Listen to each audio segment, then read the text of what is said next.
అదే RTV app వార్తల్ని క్షణాల్లో చదివే అవకాశం ఉంటుంది. ఒక న్యూస్ పేపర్, ఒక టెలివిజన్ ఛానల్ మీ చేతుల్లో ఎప్పుడూ ఉంటాయి. Welcome to RTV. ప్రస్తుతం మనం అనంతపురం జిల్లాలో ఉన్నాం. అనంతపురం జిల్లాలో ఇప్పుడు 2 నియోజకవర్గాలు చాలా కీలకంగా ఉన్న నేపథ్యం. అందులో ఆ రెండిట్లో కూడా ఒకరు పరిటాల కుటుంబం నుంచి డైరెక్ట్గా ఇన్వాల్వ్ అయితే, రెండవది పరిటాల కుటుంబం సహాయం లేకుండా అక్కడ కూటమి గెలవలేని పరిస్థితి. సో ఈ నేపథ్యంలో పరిటాల శ్రీరామ్ మనతో ఉన్నారు. శ్రీరామ్ గారు, కరెక్టేనా? ఒకటి మీ కుటుంబం, మీ తల్లి ఏమో రాప్తాడు నేరుగా రంగంలో దిగారు, మీరేమో ధర్మవరం బాధ్యతల్ని మీ భుజాల మీద వేసుకోవాల్సిన పరిస్థితి వచ్చింది. ఎలా ఉన్నాయి ఈ రెండు గత 5 ఏళ్ళ నుంచి అండి ఆల్మోస్ట్ అనంతపురం జిల్లాలో స్టేట్లో ఏ పరిస్థితి మనం చూస్తూ వచ్చాము. దానికి పరాకాష్ట వేస్తూ ఈరోజు రాప్తాడు కావచ్చు, అదే రకంగా ధర్మవరం కావచ్చు, ఇక్కడున్న నాయకులు ప్రజలతో వివరించిన పరిస్థితిని కూడా మనము గమనించుకోవచ్చు. సో ఇప్పుడు ఉన్నది ఏంటంటే, రాష్ట్రంలో తెలుగుదేశం గెలవడం ఎంత ముఖ్యమని చెప్పి ప్రజలందరూ భావిస్తున్నారు. రాప్తాడు ధర్మవరంలో ఫస్ట్ ఈ నాయకులు ఇంటికి పంపించడం అంత ముఖ్యమనేది ప్రజలందరూ 2 నియోజకవర్గాల్లో కూడా భావిస్తున్నారు. ఎందుకంటే వీళ్ళు చేసిన అవినీతి కావచ్చు, అరాచకాలు కావచ్చు, వీళ్ళని ఎక్స్పెక్ట్ చేయలేదు. అన్ఎక్స్పెక్టెడ్లీ వీళ్ళు ఇంత గట్టిగా టర్న్ తీసుకుంటారని ప్రజలకు గట్టి షాక్ ఇచ్చిన పరిస్థితి 2 నియోజకవర్గాల్లో. అంటే ఈ 5 సంవత్సరాల్లో జరిగిన దోపిడీ అనొచ్చు, లేదు అరాచకాలు అనొచ్చు, ఇవే ప్రజల్ని టర్న్ చేసేయా, లేదు మీ కుటుంబం మీద ఉన్న సానుభూతి ఈసారి మళ్ళీ వర్కౌట్ అవుతుంది అని అనుకుంటున్నారా? దీన్ని సానుభూతి అనే దానికంటే అండి, ఈరోజు ఇక్కడ 2 నియోజకవర్గాల్లో ఉన్న తెలుగుదేశం కార్యకర్తలు కావచ్చు, ప్రజలు కావచ్చు, ముఖ్యంగా తెలుగుదేశం కార్యకర్తలు, జనసేన వాళ్ళు ఎవరికి వాళ్ళు ప్రజా సమస్యల మీద పోరాటం చేయడం మొదలుపెట్టారు. దాంట్లో మా వంతు భాగస్వామ్యం అనేది, లేకుంటే మా సపోర్ట్ అనేది వాళ్ళకు కూడా తీసుకుంటాం. ఆ ఇష్యూస్ మీద ఫైట్ చేసినప్పుడు ప్రజలకు కూడా అది అర్థమైంది. అంటే గత 5 ఏళ్లలోనూ అంతకుముందు జరిగిన పాలన ఏ రకంగా ఉండింది, ఇప్పుడు ఈ 5 ఏళ్ళలో జరిగిన పాలన ఏ రకంగా ఉంది, ఇప్పుడు జరిగిన అరాచకాలు ఏ రకంగా ఉంది. ఇందులో సింపతి కంటే కూడా హార్డ్ వర్క్, వాళ్ళ మీద జరిగిన తిరుగుబాటే మనం ఎక్కువగా దీనికి కారణమైంది. అంటే ప్రజల్ని కేసులు పెట్టారు, లేకపోతే చిన్న ఇష్యూస్ని కూడా తమ కంట్రోల్లో తెచ్చుకునే ప్రయత్నం చేశారు, తమ వర్గానికి మాత్రమే సపోర్ట్ చేసే ప్రయత్నం చేశారు. ఇట్లాంటివన్నీ ఈసారి మీకు అనుకూలించే పరిస్థితి కనబడుతుంది. ఇప్పుడు ముఖ్యంగా అండి, కేసులు అంటే ఎవరు పర్సనల్ ఇష్యూస్ ఏం లేవు దీంట్లో. ప్రజా సమస్యల మీద పోరాటం చేసినప్పుడు, లేకుంటే దాన్ని గొంతెత్తి మాట్లాడినప్పుడు కేసులు పడడమే. కానీ అది మా మీద కావచ్చు, లేకపోతే కార్యకర్తల మీద కావచ్చు, సామాన్యుల మీద కావచ్చు. ఇక్కడ ఏంటంటే, మామూలు రాజకీయ పార్టీలు ఒకరి మీద ఒకరు కేసులు పెట్టుకుంటారు, అది కామన్. కానీ ఇక్కడ ఏమైపోయిందంటే, ముఖ్యంగా సామాన్యులు కూడా ఎవరైనా ఎక్కడైనా మాట్లాడినా, సోషల్ మీడియాలో చిన్న కామెంట్ పెట్టినా కానీ అరెస్టులు చేసి స్టేషన్లో పట్టకపోయి ఇబ్బందులు పెట్టిన పరిస్థితిని కూడా మనము గత 5 ఏళ్ళ నుంచి అనే దగ్గరలో చూస్తున్నాం. అట్ ది సేమ్ టైం మాకు ఇంకొంచెం ఎక్కువగానే చూస్తున్నాం. ఎందుకంటే ఈరోజు ధర్మవరం తీసుకున్నారంటే, అక్కడ మావాడు సోషల్ మీడియా పులి ఫేస్బుక్లో చాలా యాక్టివ్గా ఉంటాడు.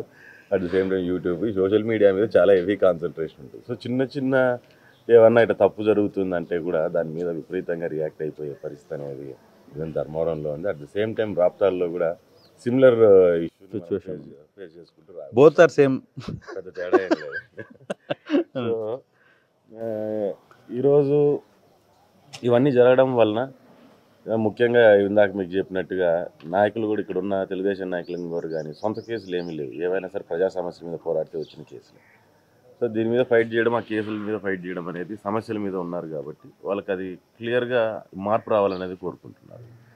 ఇంకా సొంత వర్గాలు అంటే ఏం లేదండి, అందరినీ ముంచి పారేస్తున్నారు. సొంతంగా చుట్టూ తిరిగినోని కూడా ముంచేశారు వాళ్ళు. ఈరోజు చాలామంది వైసీపీ నుంచి తెలుగుదేశంలోకి జాయిన్ అవుతున్నారు ఇప్పుడు రాప్తాడు కానీ ఇక్కడంతా. అంటే దానికి కారణం ఏంటంటే, వాళ్ళని నమ్మిన వాళ్ళందరినీ కూడా నెత్తించేయబెట్టే పరిస్థితి ఈరోజు 2 నియోజకవర్గాలు ఏర్పడింది. కాబట్టి ఈరోజు తిరిగి తెలుగుదేశం వైపు రాప్తాడులో చాలా డిఫరెంట్ పరిస్థితి కనబడుతుంది. రాప్తాడులో రెడ్డి సామాజిక వర్గానికి సంబంధించిన చాలామంది మీకు టచ్లోకి వస్తున్నట్టు సమాచారం వస్తుంది. అంటే కొందరు డైరెక్ట్గా వస్తున్నారు, కొందరు ఇండైరెక్ట్గా కూడా మీతో టచ్లోకి వచ్చారు. ఇది వాస్తవమేనా అన్న? ఇప్పుడు బేసిక్గా ఎలా ఉందంటే అన్న, ప్రకాష్ రెడ్డి అనే వ్యక్తి పరిటాల కుటుంబాన్ని యాంటీ రెడ్డిగా చిత్రీకరించి ఒక స్టేజ్ షో వేసేసాడు అనమాట, ఒక డ్రామా వేసేసాడు. దానికి పాపం చాలామంది ఈరోజు నిజమేనేమో అనే ఆలోచన చేసే పరిస్థితి. దాన్ని కూడా నిజంగా వాళ్ళు నమ్మి లాస్ట్ ఎలక్షన్లో గట్టిగా అందరూ కూడా మాకు పెద్ద సేవియర్ వీడు వచ్చేసాడు, వీడేదో మమ్మల్ని కాపాడేస్తాడు, వాస్తవంగా అక్కడ ఏమీ లేని చోట ఏదో ఉందని చెప్పి తను చిత్రీకరించడం జరిగింది. కానీ గత 5 ఏళ్ళు వీళ్ళ ప్రవర్తన చూసిన తర్వాత కంపారిజన్ మొదలైపోయింది. 25 ఏళ్ళగా పటాల కుటుంబం రాజకీయాల్లో ఉన్నప్పుడు వాళ్ళ దగ్గర నుంచి మనకి ఏమన్నా ఇబ్బందులు వచ్చాయా, ఇతను గవర్నమెంట్లోకి వచ్చినాక ఇబ్బందులు వచ్చాయా ఏంటనేది వాళ్ళకి ఆలోచన చేసుకోవడానికి ఒక సమయం అనేది దొరికింది. కంటిన్యూగా గెలుస్తూ వచ్చాం కాబట్టి ఖచ్చితంగా వాళ్ళకి ఆలోచన సమయం ఉండదు. మా మీద వ్యతిరేకంగా వీళ్ళు పక్కన చెప్పే వాళ్ళు ఎక్కువగా ఉన్నప్పుడు ఆ వ్యతిరేక భావాలు అనేవి ఉండొచ్చు. కానీ ఇప్పుడు ఆలోచన చేసే పరిస్థితి అనేది వచ్చింది. ఎందుకు ఆ రోజు పరిటాల రాజేంద్ర గారు ఉన్నప్పటి నుంచి ఈ రోజు దాకా మా ఫ్యామిలీకి నమ్మకంగా అన్ని రకాలుగా ఇబ్బందులు పడిన వాళ్ళు ఉన్నారు, నష్టపోయిన వాళ్ళు ఉన్నారు, బాగుపడిన వాళ్ళు ఉన్నారు రెడ్డి కమ్యూనిటీ నుంచి. ఈ రోజుకి మా ఇంట్లో కుటుంబ సభ్యుల్లా మెలుగుతున్న వాళ్ళు ఈరోజు జిల్లా వ్యాప్తంగా రాష్ట్ర వ్యాప్తంగా కూడా చాలామంది ఉన్నారు అటువంటి వాళ్ళు. కానీ దానికంటే కూడా ఏదో తప్పు జరిగిందని చెప్పి వీళ్ళు చూపించే ఒక దుష్ప్రచారం, విషప్రచారమే దాన్ని సక్సెస్ చేసుకునే ప్రయత్నం చేశారు. సో అవన్నీ తెలుసుకున్నారు కాబట్టి ఈరోజు అందరూ కూడా కలవగలుగుతున్నాం, కలిసి రాగలుగుతున్నారు. అంతా కలిసి ఈరోజు వాళ్ళ పతనానికి అది నాంది పలకడము మొదలైంది. డైరెక్ట్ ఆర్ ఇండైరెక్ట్లీ ఈరోజు సపోర్ట్ చేసి ఊరు బాగుండాలని ఆలోచన చేస్తుంది. అయితే అంటే శ్రీరామ్ విషయంలో ఒక చిన్న ఇష్యూ. ఎందుకంటే ధర్మవరానికి మొదటగా ధర్మవరంలో నువ్వు నెక్స్ట్ పోటీ చేయాలి, ఈ 4 సంవత్సరాలు మీరు అక్కడ ఉండాలని పంపించి మిమ్మల్ని అధిష్టానం, అవునా కదా? మరి చివరి మూమెంట్లో ఎందుకు అక్కడ ఈక్వేషన్ మార్చాల్సిన పరిస్థితి ఎందుకు వచ్చింది? అంటే 2 సీట్లు ఇస్తే కష్టం, లేదు ఒక సీటు మీద అయితేనే ఇద్దరు అక్కడ కొంత వర్కౌట్ చేసుకోవాలి ఆలోచన ఏమన్నా టీడీపీ చేసిందా? అంటే నాకున్న సోర్స్ శ్రీరామ్ వెనకాల ఒక పెద్ద కుట్ర జరుగుతుంది. అదేం లేదండి, పొత్తులో భాగంగా అక్కడ అవకాశం సత్యకుమార్ గారికి ఇచ్చారు. సో మేము కూడా మంచి నాయకుడు వచ్చినప్పుడు ఎవరు రాజకీయాలు చేసినా ప్రాంతాభివృద్ధి కోసమే మేము రాజకీయాలు చేయాలి. సో కాబట్టి అక్కడ ఫస్ట్ ఆ ప్రాంతం అభివృద్ధి చెందాలంటే మంచి నాయకుడు ఉండాలి, చేయగలిగిన సామర్థ్యం ఉన్న నాయకుడు ఉండాలి. సో దానికోసం అని చెప్పి ఇప్పుడు సత్యకుమార్ గారికి పూర్తి స్థాయిలో సపోర్ట్ చేసి గెలిపించుకోవాలనే ప్రయత్నం. అంటే ఈ ప్రయత్నంలో చంద్రబాబు గారు మీకు ఏమైనా హామీ ఇచ్చారా?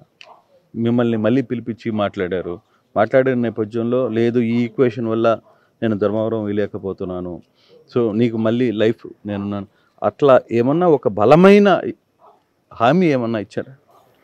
మా కేడర్ని కార్యకర్తలు కాపాడుకోగలిగే శక్తిని ఇస్తానని చెప్పి ఆయన హామీ ఇచ్చాడు.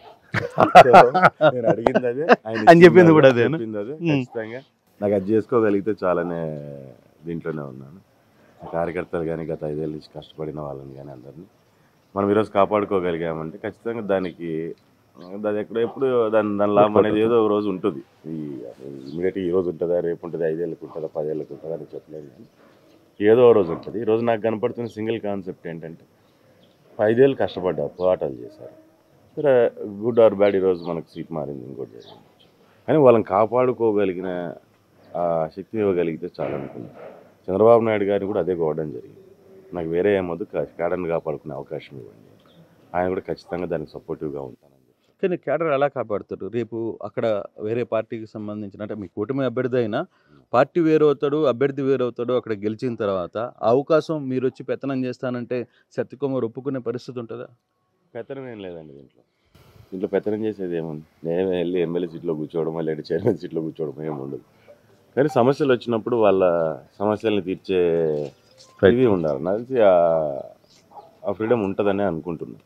ఉంటుందా? ఖచ్చితంగా ఉంటుందని అనుకుంటున్నాను. ఎందుకంటే ఈరోజు ఈవెన్ బీజేపీకి కూడా మొత్తం తెలుగుదేశం బీజేపీ అంతా కలిసి ఈరోజు పనిచేస్తున్నప్పుడు, ఆయనకు కూడా ఓట్లు వేస్తున్నప్పుడు, ఓట్లు వేయించడానికి ప్రయత్నం చేస్తున్నప్పుడు ఆబ్వియస్లీ ఎవరైనా కష్టపడిన వాళ్ళ మీద సాఫ్ట్ కార్నర్ అనేది ఉంటుంది.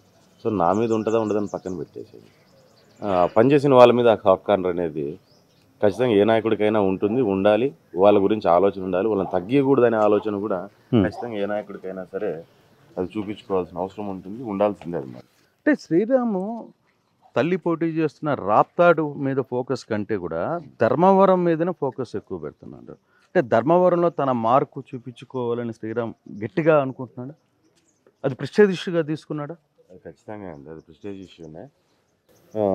ఇప్పుడు ధర్మవరంలో ఇప్పుడు మనకేంటంటే ఇప్పుడు కొత్తగా క్యాండిడేట్ కొత్తగా ఉన్నారు కాబట్టి అక్కడ ఉన్న ఇన్ఫ్రాస్ట్రక్చర్ అనేది కూడా తెలుగుదేశం పార్టీకి సంబంధించిన వీళ్ళే మేజర్గా లీడర్స్ కానీ ఇంకోరు కానీ ఉంటారు కాబట్టి వాళ్ళని పూర్తిగా ఎక్కడైనా చిన్న చిన్న సమన్వయ లోపాలు లేకుండా ముందుకు తీసుకెళ్లే ప్రయత్నంలో ఈరోజు కాన్సన్ట్రేషన్ అనేది అటు పెట్టడం జరుగుతుంది.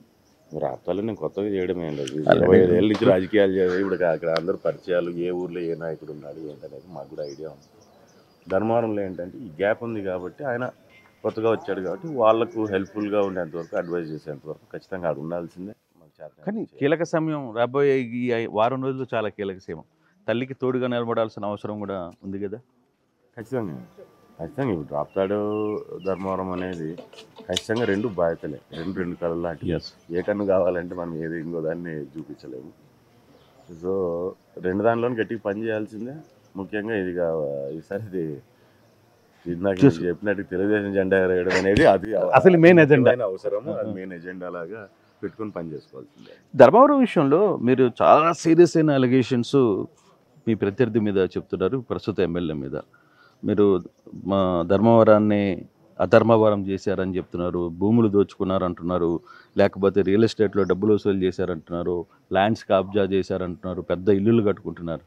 కానీ ఆయన మీ మాటలకి ఒకటే, మీరు ఏదైనా నేను తప్పు చేస్తుంటే ఒక్కటి మీ దగ్గర నుంచి రుజువు చూపించమంటే ఎందుకు చూపించలేక పారిపోతున్నారు అని అడుగుతున్నారు. గతంలో నారా లోకేష్ గారు పాదయాత్ర జరుగుతున్నప్పుడు డ్రోన్స్ పెట్టారు. డ్రోన్స్ పెట్టి ఈయన ఎంత కబ్జా చేశాడనేది బేసిక్గా చెప్తుంటే అందరూ విన్నారు, కానీ ఆ డ్రోన్ పెట్టి చూసేంత వరకు ప్రజలెవరికి తెలియలేదు పరిస్థితి. సో ఒకసారి దాని మీద చెప్పంగానే ఆ రోజు గూగుల్ మ్యాప్స్లో అంటే ఎట్లుందంటే చాలా చీప్గా ఉంటుంది. ఎట్లా అంటారంటే 20 ఎకరాలు ఉందా, 40 చిల్లర ఉంది అక్కడ భూమి. దాన్ని 20 ఎకరాలకి గూగుల్ మ్యాప్స్లో మార్క్ చేసి మాకు చూపెడతాడు ఆయన. అంటే 20 ఎకరాలకే మార్క్ చేస్తాడు. ఏం చేస్తాడు, అటు సైడ్ ఇటు సైడ్ భూమిలో వేసి మధ్యలో అంతా మార్క్ చేసి ఇది నాది కాదు, ఇది నాది కాదంట. నాది కాదు అన్నప్పుడు ఏం చెరువు ఆక్యుపై చేశాను అంటే చెరువులోకి ఉండే భూమి అక్కడ ఉన్నది 30 ఎకరాలు, 20-30 ఎకరాలు చూపెడుతుంది. దాన్ని మళ్ళీ అక్కడ ఓవరాల్గా గూగుల్ మ్యాప్స్లో నువ్వే మార్క్ చేసి చూపించింది, టెరిటరీలో మేము మార్క్ చేసి సరిగ్గా 40 ఎకరాల పైన చూపిస్తాం. అది కాకోకుండా అసలు నాకు ఇవి సంబంధమే లేదు భూములు. దానిలంతా బయటికి తీస్తే అతను అనుచరుల మీద, వాళ్ళ మరదల పేరు మీద, పితరాజితం మరదల పేరు మీద, ఆ అమ్మాయిది ఎక్కడో కడప జిల్లానే ఎక్కడ, ఆ అమ్మాయి తీసుకొచ్చి పితరాజితం ధర్మవరంలో ఎట్టుందో నాకు అర్థం, వాళ్ళ నాన్న ఎప్పుడు వచ్చి ఇక్కడ కొన్నారు. సో ఈ రకంగా ఇప్పుడు నువ్వు తప్పు చేసి పక్కన వాళ్ళ మీద వేసేస్తే సమాధానం వాళ్ళు చెప్పుకుంటారు, మనకేముందిలే మంది ఏం లేదు కదా అనే మూడ్లో ఆయన కూడా ఏముందంటే ఒక కాన్ఫిడెన్స్, ఏదో సోషల్ మీడియాలో నేను మాట్లాడేస్తే నా రాంగ్ కూడా రైట్ అయిపోతుంది, నాకు ఎక్కువ మంది చూస్తున్నారు ఇది అని చెప్పి అనుకున్నాను. కానీ అతను చేసిన తప్పును కూడా అంతేమంది చూస్తున్నారు, నీ మంచిని ఎంతమంది చూస్తారు, నీ తప్పును అంతేమంది చూస్తారు. సో ఆ రకంగా బయటకు వెళ్తుంది. ఈరోజు సాక్ష్యాధారాలు అడుగుతున్నారు కదా, 15 రోజులు లేట్ కూడా ఖచ్చితంగా ఇస్తున్నారు. సాక్ష్యాధారాలు బయటకు వస్తాయి, ఎంక్వైరీలు జరుగుతాయి. ఏ రకంగా ఒక బిజినెస్ లేని వ్యక్తి, ఒక కంపెనీ లేని వ్యక్తి, కానీ ఒక పని అంటూ లేని వ్యక్తి ఇంత ఆస్తుల్ని 5 ఏళ్లలో ఎటా సంపాదించాడు. కానీ ఇదే క్వశ్చన్ అడిగితే నా ఆస్తులు అప్పుడు నేను ఏం చూపించానో అవే ఉన్నాయని చెప్తున్నారు. రెండవది, నన్ను బెదిరించే ప్రయత్నం చేస్తున్నారు, ఈడీ అంటున్నారు, ఇన్కమ్ ట్యాక్స్ అంటున్నారు, ఇంకోటి అంటున్నారు. ఇవన్నీ నన్ను బెదిరించాలని ప్రయత్నం చేస్తారు, వీటికి నేను భయపడతాను, నా దగ్గర ఏముందని పిక్కునేదానికి ఏమీ లేదు అనేది ఆయన చెప్తున్నారు. అసలు నిజంగా అదే జరుగుతుంది. ఏమన్నా భయపడకుండా మాట్లాడే పని ఉంది దాని గురించి. చాలామంది చాలా మాట్లాడుతుంటారు, నేను ఏది పట్టించుకోకూడదు అని. నేను భయపడలేదు అని నువ్వు చెప్పుకోవాల్సిన పని ఏముంది, నువ్వు భయపడట్లే కదా, ఊరికే ఉండు. భయపడుతున్నావు, భయపడు లోపలికి, అంతేగాని నువ్వు భయపడట్లేదు అని 10 మందికి చెప్పుకోవాల్సిన అవసరం ఏం లేదు. నువ్వు చెప్పుకుంటున్నావు అంటే అక్కడ ఏదో లోపల ఉందన్నట్టు, ఏదో ఉంది, దాన్ని ప్రజలు నమ్ముతున్నారు, నువ్వు భయపడుతున్నావు కాబట్టి నేను భయపడట్లేదు అని చెప్పి నీ చుట్టూ ఉన్న క్యాడర్ని ఏదో ధైర్యం చెప్పుకొని ముందుకు తీసుకెళ్ళాలి, ఎలక్షన్లోకి తీసుకెళ్ళాలనే ప్రయత్నం అనేది చేస్తున్నావు. ఎందుకంటే ఆ ధైర్యం ఎవరికి చెప్తున్నారంటే భయపడట్లేదని మాకు ఛాలెంజ్ చేయట్లే, లేకుంటే ఆయన చెప్పుకోవట్లేదు, చుట్టూ ఉన్న క్యాడర్కి చెప్తున్నారు. నేను భయపడట్లే, నాకేం కాలేదంటే వాళ్ళు ఇంకా ధైర్యంగా నిలబడతారు. లేదంటే మా వాడు ఎప్పుడు లోపలికి వెళ్తాడు, ఎందుకంటే వాళ్ళకుందా కాన్ఫిడెన్స్, వీడు ఖచ్చితంగా లోపలికి వెళ్తాడని. ఖచ్చితంగా ఏదైనా ఈడీనో ఇంకోటో పెడితే సిట్లో వేస్తే ఖచ్చితంగా లోపలికి వెళ్ళాల్సిన పరిస్థితి వస్తుంది అనేది సొంత క్యాడర్లో ఆ డౌట్. శ్రీరామ్ బలంగా కోరుకుంటుంది ఖచ్చితంగా కేతిరెడ్డిని జైల్లోకి పంపించాలనేది ఒక జైమ్ లాగా ఉంది రేపు పవర్లో వచ్చిన తర్వాత. కానే కాదు అసలు, అది కానే కాదు. ఈ శ్రీరామ్ బలమైన ధ్యేయం ఏంటంటే ధర్మవరం అభివృద్ధి అవ్వడం. అక్కడ ఉన్న ప్రజలు ఎవరైతే ఉన్నారో గత 5 ఏళ్ళ నుంచి ఇబ్బందులు పడిన వాళ్ళు ఉన్నారో వాళ్ళకి మంచి జరగదు. ధర్మవరంలో జరుగుతున్న రౌడీజం ఇంతకాలం నుంచి దాన్ని పూర్తిగా నిర్మూలించారు. కేతిరెడ్డిని లోపలేసినంత మాత్రం ఇవన్నీ జరుగుతాయి అనుకుంటే దానికి రెడీ, కానీ అది అట్లా అభివృద్ధి జరగడం ఇవన్నీ అనేది కాదు. సో ఇప్పుడు మా క్లియర్ ఎజెండా ఏముంటుందంటే రేపొద్దున గెలిచిన తర్వాత ఇది ఒక పార్ట్ అవుతుంది అంతే, మిగతాదంతా కానీ డెవలప్మెంటు ఏ నాయకుడైనా పనిచేసిన తర్వాత నా గురించి 10 కాలాలు చెప్పుకోవాలని ఆలోచన. మేము చేసిన కృషికి కనీసం లాస్ట్ 5 ఏళ్ళ నుంచి పడిన ఇబ్బందులకి రేపొద్దున దానికి ఏదో రకమైన బెనిఫిట్ అనేది ప్రజలు పొందాలి అని. ఎవరికొరకు ఉపయోగం ఉండాలి చేసిన పోరాటం. సో ధర్మవరం కంటే కూడా పరిటాల ఫ్యామిలీ రాప్తాడులో మొన్న అధికారం కోల్పోయిన తర్వాత ఎక్కువ ఇబ్బందులు పెట్టారు. కేసులు కావచ్చు, దాడులు కావచ్చు, మీ వర్గం మీద దాడులు కావచ్చు. అంటే గతంలో పరిటాల కుటుంబం తన కుటుంబ సభ్యులతో ఒక 5-6 మందిని చుట్టూ పెట్టుకొని కొంత వ్యవహారం జరపడం వల్ల కొంత ఇబ్బంది జరిగినది ఎంతవరకు వాస్తవమో, అదే వాస్తవం ఇప్పుడు వీళ్ళ దగ్గర కూడా అన్నదమ్ముల మధ్య జరుగుతున్న రాప్తాడు బ్రదర్స్ మధ్య జరుగుతున్నది కూడా. అంటే ప్రజలు ఒక రకమైన ఆలోచనలో ఉన్నారు. అంటే చుట్టూ కోటరీ ఉంటేది వర్కౌట్ కాదు, ప్రజల మధ్య నాయకులు వెళ్ళి తీరాల్సిందే అనేది నమ్ముతారా ఇది? ఇది ఇప్పుడు మీరు చెప్పిన సీరియస్ ఎలిగేషన్ అది. చుట్టూ నాయకులు చుట్టూ ఉన్న కోటరీ అని చెప్తున్నారు. ఈరోజు 5 ఏళ్ళు అయిపోయింది. నా మీద 23 కేసులు ఉన్నాయి. మా అమ్మ మీద కొత్తగా మా అమ్మ మీద కేసులు పెట్టాను. తెలిసినంత వరకు ఇప్పుడు లేదు. నాయకుల్ని చూసాము, రాజశేఖర గారి కాలం చూసాము, ఎక్కడా లేదు. కానీ ఇప్పుడు సునీత మీద కూడా కేసులు కట్టేసే పరిస్థితికి వచ్చేసింది. అంటే గవర్నమెంట్ ఎక్కడ దిగుదారు అర్థం చేసుకోవాలి.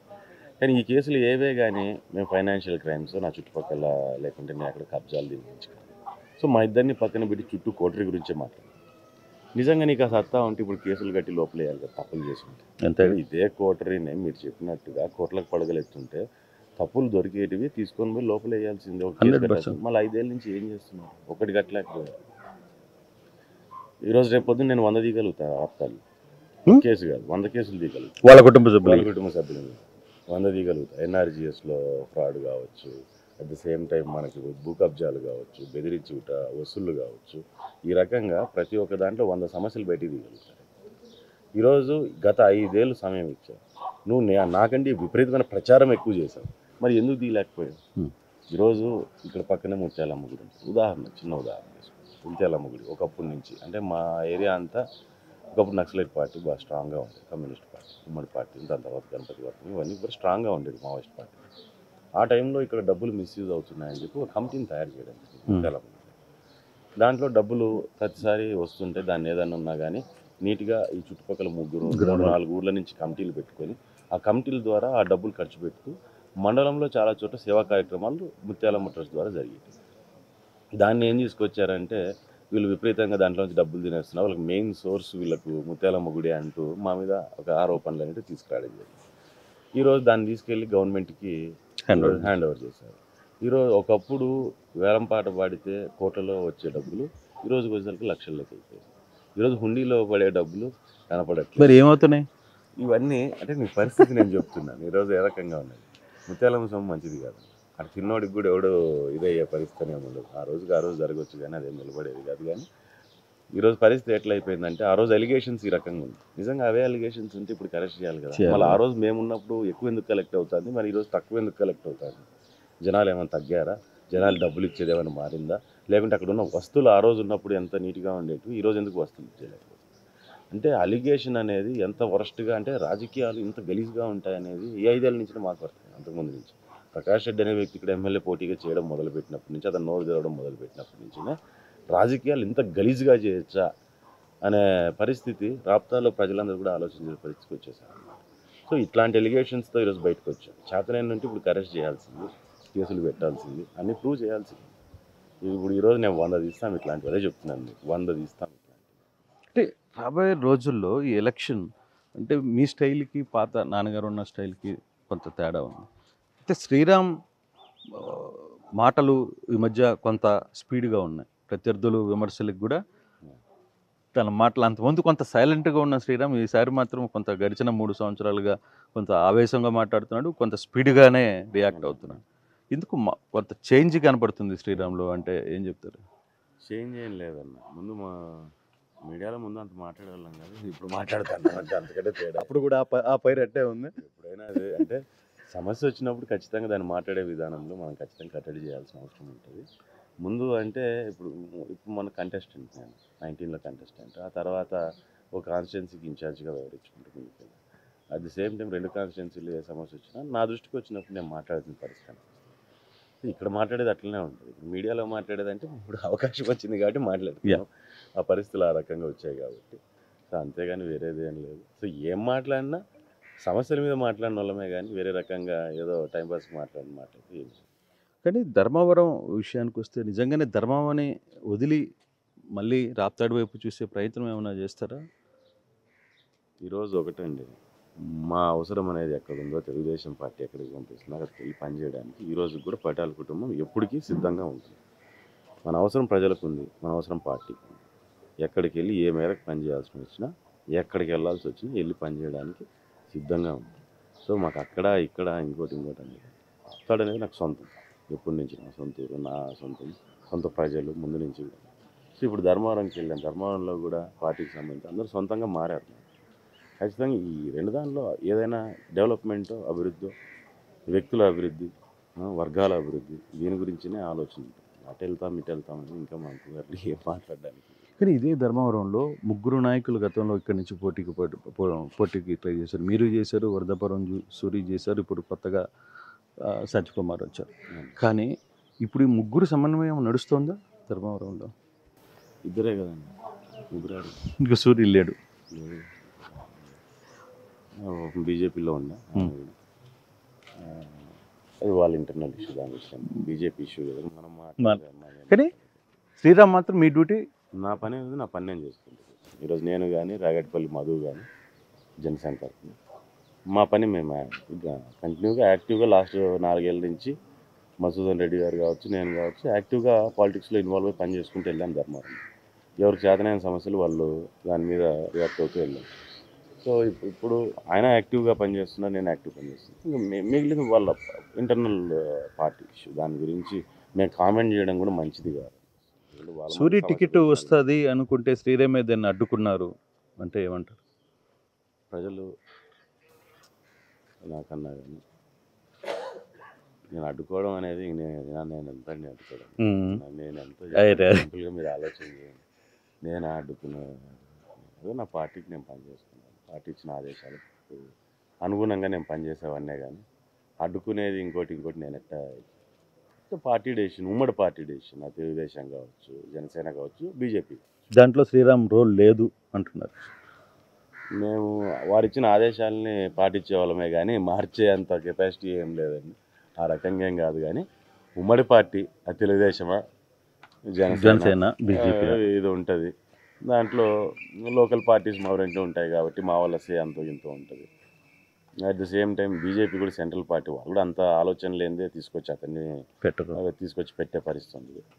సో వాళ్ళు వాళ్ళ అనుకూలాన్ని బట్టి ఆడ గెలుపు ఎవరైతే గెలవగలుగుతారో, లేకపోతే ఇట్లా రకరకాల రీజన్స్ అనేవి వాళ్ళు కూడా తీసుకొని తక్కువ సీట్లు దాంట్లో గెలవాలనే ఆలోచన వాళ్ళకి ఉండొచ్చు. పెద్ద నాయకుల్ని కూడా స్టేట్లో ప్లేస్ చేసుకోవాలని ఉండొచ్చు, రకరకాలుగా ఉండొచ్చు వాళ్ళకి. ఒక రీజన్ అని చెప్పలేము, మనకి కూడా వాళ్ళ స్ట్రాటజీస్ మనకు అర్థం కాదు. పై పార్టీలో పెద్ద వాళ్ళందరూ మాట్లాడుకుని ఆ డెసిషన్ అనేది నడిచి వచ్చింది. సో ఫైనల్గా రేపు అధికారంలోకి వస్తే మీ మొట్టమొదటి పని అంటే రాప్తాడు విషయంలో కావచ్చు, ధర్మవరం విషయంలో కావచ్చు అంటే ఏంటి మీరు మనసులో ఉండేది ఏంటి? ఫస్ట్ ధర్మవరంలో ప్రశాంతమైన జీవితాన్ని ముందుకు సాగించి ఇదేనా తీసుకొని రావాలి. ఆ మాట ఎందుకు చెప్తున్నానంటే, డెవలప్మెంట్ అనేది సెకండరీ. నీకు మనసులో ప్రశాంతత లేదు, భయం ఉంది అన్నప్పుడు డెవలప్మెంట్ సెకండరీ. డెవలప్మెంట్ అనేది ముందు రాదు. పెట్టాలన్నా కూడా రిక్వైర్మెంట్ ప్రజల రిక్వైర్మెంట్ని ఆలోచన చేసుకోవాలి.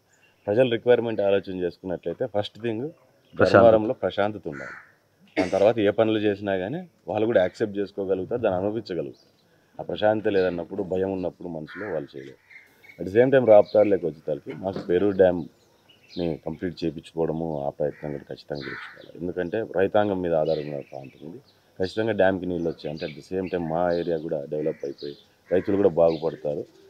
డైరెక్ట్ ఆర్ ఇండైరెక్ట్లీ ఎవరి కాళ్ళ మీద వాళ్ళు నిలబడుకునే పరిస్థితి వస్తుంది. ఈరోజు చెరువులకి చాలా వరకు నీళ్ళు ఇచ్చాము, ఇచ్చినందుకు ఈరోజు 48 చెరువులకు నీళ్ళు ఇస్తే కుంటలకి, చెక్ డ్యాములకి ఈరోజు పరిస్థితి ఏమైపోయిందంటే ఎవరి కాళ్ళ మీద వాళ్ళు నిలబడగలుగుతున్నారు. రైతులు వాళ్ళ కాళ్ళ మీద వాళ్ళు నిలబడుతున్నారు, రైతు కూలీలు కూడా వాళ్ళ కాళ్ళ మీద వాళ్ళు నిలబడుతున్నారు. వలసలు రివర్స్ అయినాయి. ఇక్కడ నుంచి బెంగళూరు పోయటం, తిరిగి బెంగళూరు నుంచే ఊర్లోకి వచ్చే పరిస్థితి కూడా మనం లాస్ట్ టైం మేము చూడడం జరిగింది. కల్లారా డిఫరెన్స్ ఉంది. అట్ ద సేమ్ టైం ఇప్పుడు మేము డ్యామ్ చేసుకున్నామంటే అది ఇట్లనే ఉంటుంది. ఇదే రకంగా ధర్మవరంలో కూడా తీసుకుంటే చాలా చోట్ల రైతాంగాన్ని చూసుకున్నామంటే ఇట్లాంటి పరిస్థితులు. మాకు చుట్టూ 2-3 డ్యాములు పెద్ద ఉన్నాయి, కానీ రైతులకు నీళ్ళు వచ్చే పరిస్థితి. హార్టికల్చర్ మీద ఎక్కువగా ఆధారపడిన ప్రాంతాలు అవి. సో ఆ నీళ్ళు ప్రాజెక్ట్స్, చిన్న మైనర్ లిఫ్ట్ ఇరిగేషన్ ప్రాజెక్ట్స్ ఏమైనా చేసుకోగలిగినామంటే నీళ్ళను మనం రైతుల దాకా తీసుకోగలిగితే హార్టికల్చర్ డెవలప్మెంట్ అనేది ఇంకా బ్రహ్మాండంగా ముందుకు వెళ్ళే పరిస్థితి. అట్ ద సేమ్ టైం చేనేతలది కూడా చేనేత రంగంలో పూర్తి వెతికి ఇబ్బంది పడిపోయిన పరిస్థితి ఉంది. వాళ్ళకు కూడా ఈ రేట్లు పెరిగిపోయి డబ్బులు రాక చాలా వరకు ఉంది చాలామందికి. దాంట్లో కూడా మేము చాలామంది అడుగుతాను. ఇప్పుడు మేము చంద్రబాబు నాయుడు గారికి కూడా గతంలో చెప్పడం జరిగింది, వినిపించుకోవడం జరిగింది. ఏమనంటే ఈ డబ్బులు తీసుకెళ్ళిపోతే ఆ డబ్బులు మళ్ళీ అప్పులు వెనక్కి రాకనే వీళ్ళు ఇబ్బంది పడిపోతున్నారు. 100 కోట్లు ఈరోజు ఇక్కడ కావచ్చు, ఈరోజు రైతుల్లో పంటలు కావచ్చు. అట్ ద సేమ్ టైం ఇప్పుడు గొర్రెల పెంపకం మాకు ఎక్కువగా ఉంటుంది. ఈ గొర్రెల పెంపకాల్లో కూడా గొర్రెలు పట్టిస్తే దానికి డబ్బులు వెనక్కి తీసుకోవడం కావచ్చు.